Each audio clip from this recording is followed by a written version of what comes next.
ప్రజల మన్నెలు పొందుతుందని చెప్పి గట్టి విశ్వాసం మాకుంది. ఎందుకంటే ప్రజలు పడుతున్నట్టు ఇబ్బందులు మేము తెలుసుకున్నాం. ఈ 5 సంవత్సరాల కాలంలో ఆ ఇబ్బందులు ఎవరు పడకూడదు, ఆ ఇబ్బందులు పడకుండా ఉండాలంటే ఏం చేయాలో ఆ ప్రణాళికబద్ధంగా మేము ఒకే ఒక అజెండా డెవలప్మెంట్ ఆంధ్రప్రదేశ్ని అభివృద్ధి పదంలో ముందుకు తీసుకుపోతామని చెప్పి తెలియజేస్తున్నాం.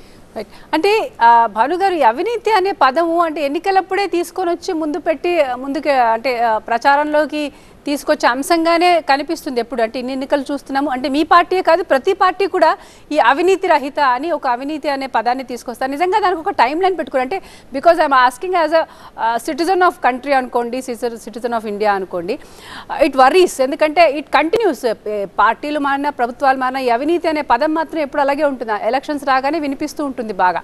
సో దానికి ఒక టైం లైన్ పెట్టుకుని నిజంగా కమిటెడ్ అయితే చేస్తే మీరు అనుకున్నట్టుగా ఇంకా టెన్యూర్ బై టెన్యూర్ మీరు పరిపాలించవచ్చు ప్రజల్ని. యథా రాజా తదా ప్రజ అంటారు. ఈరోజు కేంద్రంలో మీరు కానీ నరేంద్ర మోడీ గారి సారథ్యంలో కానీ చూసారంటే వారితో పాటు ఎక్కడ ఏ క్యాబినెట్ మినిస్టర్ మీద కానీ ఎక్కడ కానీ అవినీతి ఆరోపణ లేదండి. ఈరోజు నరేంద్ర మోడీ గారి క్యాబినెట్లో ఈ 10 సంవత్సరాల కాలంలో ఈ అవినీతి చేశారు, ఈ స్కామ్ చేశారు అని చెప్పి ఎక్కడ మనం పాయింట్అవుట్ చేసే అవకాశం లేదు.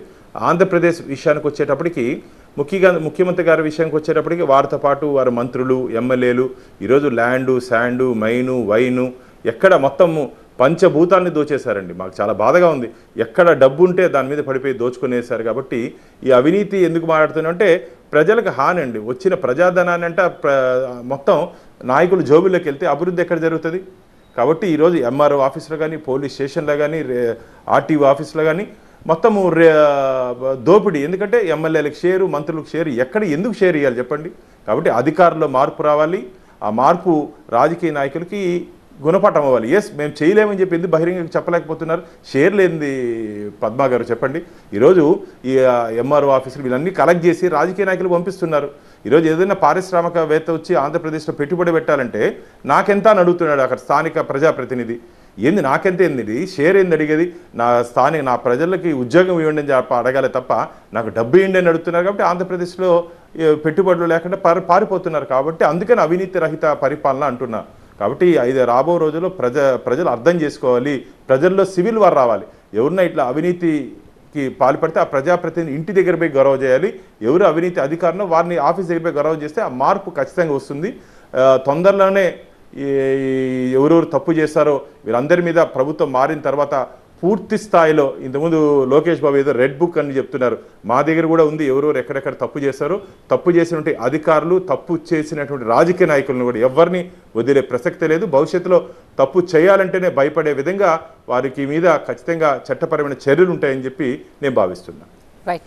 ఏపీ రాజకీయాల్లో మొన్నటి వరకు వినిపించిన ఒక పార్టీ మళ్ళీ ఇప్పుడు కాస్త ఏమంటారు ప్రాణం పోసుకుందో, జీవం పోసుకుందో అనొచ్చు, Congress party.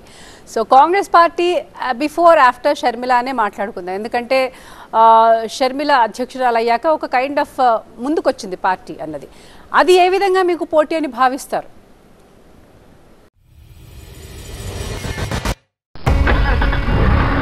India's ever-evolving urban landscape is witnessing a new revolution. And this one comes on 4 wheels. The affluence has been growing. Cars are becoming more a reflection of what you are.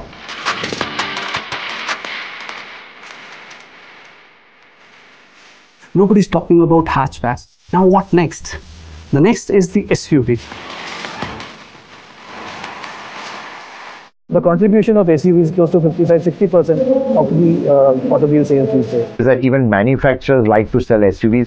So, how did a nation obsessed with fuel economy come to love heavy gas-guzzling sports utility vehicles? Let's look at how India fell in love with the SUV.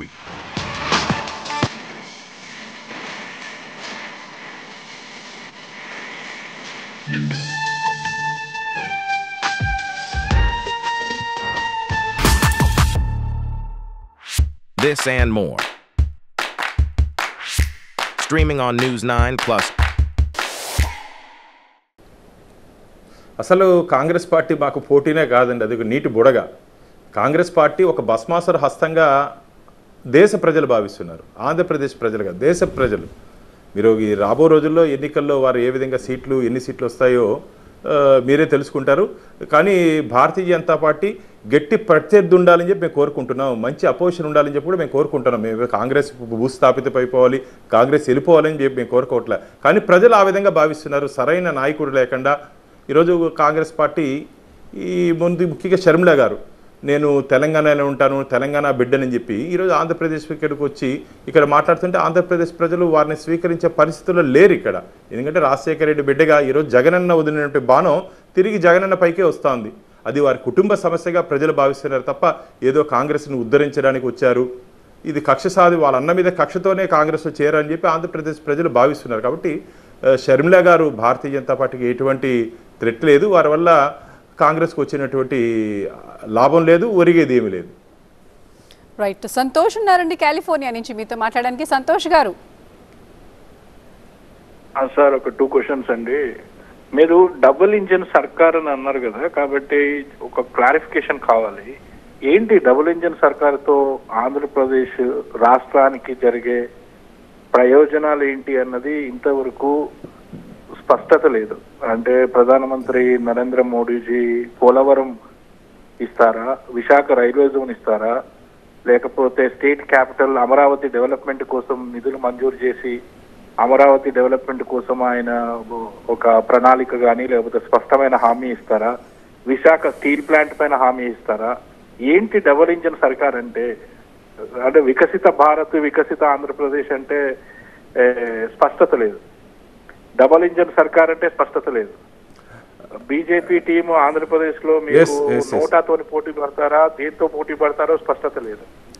కాబట్టి మీరు పవన్ కళ్యాణ్ గారిని మోసం చేస్తారా, లేకపోతే టీడీపీని మోసం చేస్తారా?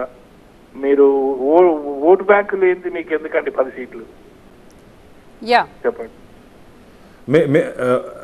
ఒకటి, ఓటు బ్యాంకు లేదు, నోటా కన్నా తక్కువ మీరు ఈరోజు మాట్లాడచ్చు, అది మీ అభిప్రాయం. కానీ ఒక్క వార్డు మెంబర్ కూడా లేని త్రిపురలో ముఖ్యమంత్రి అయిన పార్టీ భారతీయ జనతా పార్టీ. 2 స్థానాల నుంచి 303 స్థానాలకు ఎదిగిన పార్టీ భారతీయ జనతా పార్టీ. కాబట్టి భారతీయ జనతా పార్టీ ఒకవేళ మీరు విమర్శించవచ్చు, మీ నోటితోనే ప్రశంసించే రోజు దగ్గరలోనే ఉంది. మీరే భారతీయ జనతా పార్టీని పొగిడే రోజు దగ్గరలోనే ఉంది. ఎందుకంటే మీ రియాక్షన్కి, మీరు అన్న మాటలకి మేము రియాక్ట్ అవ్వాల్సిన అవసరం లేదు. మీరే రాబో రోజుల్లో శభాష్ భారతీయ జనతా పార్టీ అనే విధంగా ఆంధ్రప్రదేశ్లో మేము పనిచేస్తాం. మీరు అన్నట్టు మేము ఎవరిని మోసం చేయాల్సిన అవసరం లేదు. పవన్ కళ్యాణ్ గారిని కానీ, చంద్రబాబు నాయుడు గారిని కానీ. విశాఖ స్టీల్ విషయం అది కేంద్ర ప్రభుత్వం ఒక పాలసీ అండి. మేము ఎక్కడ మూసేస్తామని చెప్పట్లా, విశాఖ స్టీల్ని ఎక్కడ మేము మూసేస్తామని చెప్పట్లా. పోలవరం కూడా R&R ప్యాకేజీలో ఆలస్యమవుతుంది, దాన్ని కూడా అధిగమించి రాబోయే తొందరలోనే దాన్ని పూర్తి చేస్తామని చెప్పి హామీ ఇస్తున్నాం. పోలవరం